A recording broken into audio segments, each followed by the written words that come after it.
Hi, this is Emily Beach, and in today's tutorial, I'm going to show you how to use positive and negative space and radial symmetry to create a snowflake, which is a fun and easy winter craft for all ages. So here are a couple finished snowflakes that I have, and you can see that the negative space is the cutout spaces between the paper, and the positive space is the area that the snowflake itself will take up. Remember, when you're making snowflakes, that all snowflakes are unique and they'll all be a little bit different, thinking about nature, and some are imperfect. So let's go ahead and start with paper folding. When I make a snowflake, I really like to use a thinner type of paper like printer paper.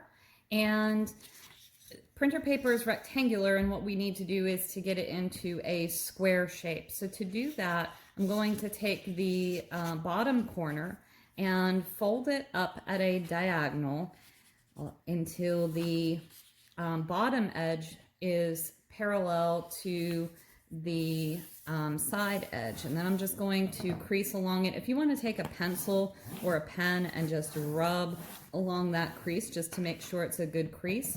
And then I'm going to take my scissors and cut the very top part of this rectangle off so that I'm dealing with a square piece of paper.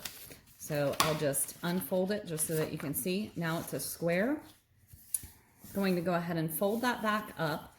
Now I'm going to take the bottom point and bring it up until it matches the top point. Again, we want to make a good crease. So if you have a pencil or a pen and you just want to rub it along the fold that you just made, that's going to help out.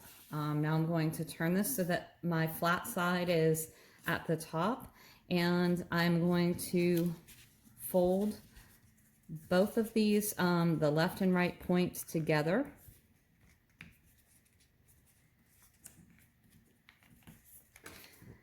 As the paper gets a little bit thicker, it will be a little bit harder to fold and crease, but just remember, each time you make a fold, just take your pen or pencil and rub it along the creased fold. Okay, now we've got a shape that's kind of like this, and what I'm going to do is I'm going to take the first half of that flap and I'm going to fold it back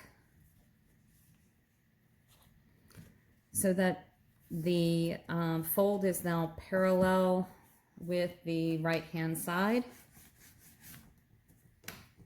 And I'm going to flip it, and I'm going to do the same thing on the other side and take that left fold and fold that back so that the edge is parallel, and just use my pen to fold on that crease again.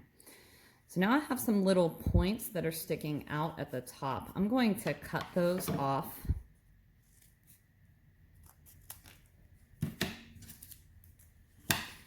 Now, if you want your snowflake to be a little bit rounder and less of a square, my suggestion would be to round off the top so that it looks a little bit more like a snow cone or an ice cream cone. So I'm just going to take a minute to round off the top of that. So it almost looks like a flower petal also.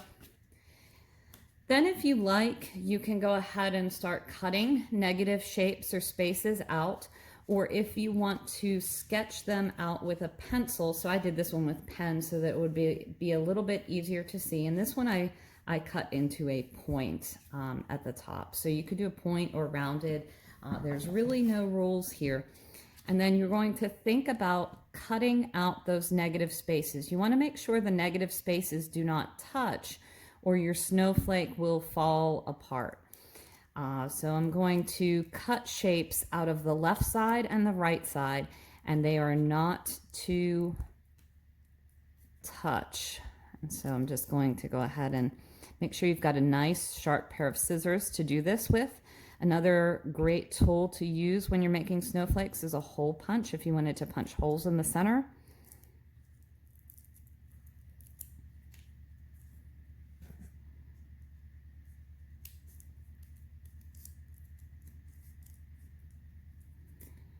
Remember, your shapes don't have to come out all as one piece. If you want to make several cuts to get them out, so I don't have to go all the way up and around, I could cut 2 cuts in here, and if I needed to, and this would be helpful with more complicated shapes, but you could take out part of that shape, and then you could go back in and cut out more of the shape if you decided that you needed to or wanted to.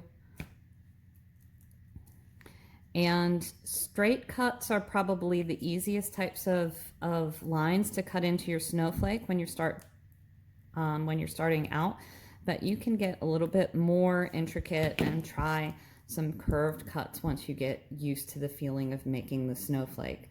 So you want to have a good balance of positive and negative space. You don't want to have too much of the white paper left, but you don't want to have too many holes cut out either. So now that I've cut it out, I'm going to go ahead and open it up, and this will reveal the snowflake shape. And there you go. It's a easy, fun winter activity, and it's a great way to decorate for the holidays too if you want. Thanks for watching, and don't forget to subscribe to view other art tutorial videos. And a shout out to my friend Courtney for inspiring me to make this video. Thanks.